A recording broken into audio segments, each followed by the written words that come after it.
Back সাইডের পিছনের যে মাসেল গুলো আছে, আপনার অ্যাবডোমেনের যে মাসেল গুলো আছে, এগুলো কিন্তু স্ট্রং হচ্ছে রেকটাস।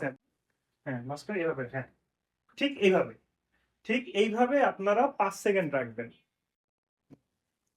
হ্যাঁ, এই এই এক্সারসাইজ করার মাধ্যমে আমাদের ইনার যে মাসেল গুলো আছে, যেটার কন্ট্রাকশনের মাধ্যমে আপনার পেনিসটা শক্ত হচ্ছে, পেনিসের ভিতরে রক্ত ফ্লোটা আটকায় থাকে। আসসালামু আলাইকুম দর্শক শ্রোতা, আজকে আমরা আপনাদেরকে কিগাল এক্সারসাইজ শেখাবো। এই এক্সারসাইজ করার মাধ্যমে আপনার ইরেকটাইল ডিসফাংশন, মানে যাদের লিঙ্গ শক্ত হয় না বা দ্রুত বীর্যপাত, প্রিম্যাচিউর ইজাকুলেশন, এবং যারা প্রস্রাব ধরে রাখতে পারেন না, পায়খানা ধরে রাখতে পারেন না, তাদের জন্য খুবই হেল্পফুল হবে এই কিগাল এক্সারসাইজ। তো চলুন আজকে আমরা দেখি এই কিগাল এক্সারসাইজটা কিভাবে করে। তো কিগাল এক্সারসাইজ শুরু করার আগে আপনাদেরকে একটু জানিয়ে রাখি, এই এক্সারসাইজের মাধ্যমে আপনার কি হবে।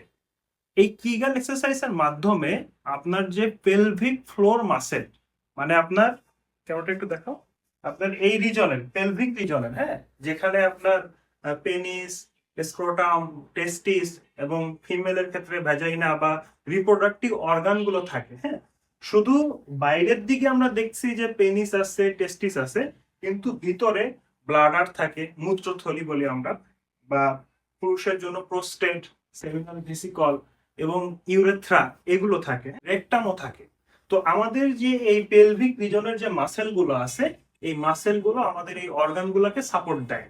এই যে রেকটাম থেকে শুরু করে, ব্লাডার থেকে শুরু করে, পেনিস থেকে শুরু করে, ভ্যাজিনা থেকে শুরু করে সবগুলো অর্গানকে সাপোর্ট দেয়।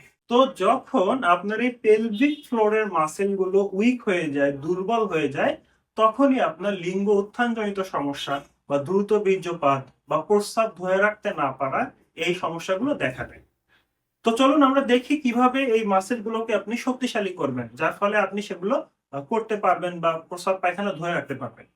তো আমরা প্রথম এক্সারসাইজটা দেখাও, প্রথম এক্সারসাইজ পাটা দুটো কাজ করবে, হ্যাঁ হ্যাঁ মাস্টার এভাবে, হ্যাঁ ঠিক এইভাবে, ঠিক এইভাবে আপনারা 5 সেকেন্ড রাখবেন।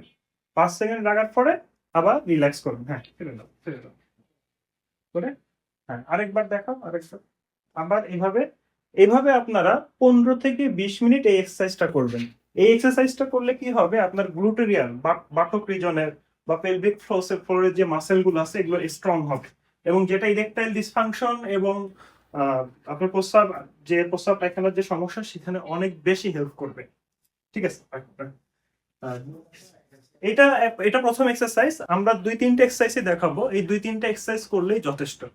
দ্বিতীয় এক্সারসাইজটা দেখাও। হ্যাঁ, এই এই এক্সারসাইজ করার মাধ্যমে আমাদের ইনার যে মাসেল গুলো আছে, যেটার কন্ট্রাকশনের মাধ্যমে আপনার পেনিসটা শক্ত হচ্ছে, পেনিসের ভিতরে রক্ত ফ্লোটা আটকায় থাকতেছে, সেটা কিন্তু হয়। তো সেটা হলেই কিন্তু আপনার লিঙ্গ উত্থানজনিত সমস্যাগুলো এবং দ্রুত বীর্যপাতের যে সমস্যা, সেখান থেকে বেরিয়ে আসতে পারবে।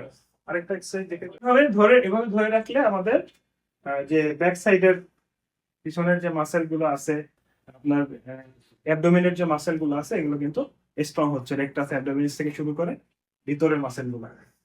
ঠিক আছে, ঠিক আছে। তো দর্শক, আপনারা এই 3টে এক্সারসাইজ দৈনিক রেগুলারলি করবেন, অ্যাটলিস্ট 15 থেকে 20 মিনিট করে। তাহলে যখন আপনার ভিতরের মাসেল গুলো স্ট্রং হবে, তখনই আপনার দ্রুত বীর্যপাত থেকে শুরু করে ইরেকটাইল ডিসফাংশন বা লিঙ্গ শক্ত হচ্ছে না, এই ধরনের সমস্যা থেকে আপনারা মুক্তি পাবেন।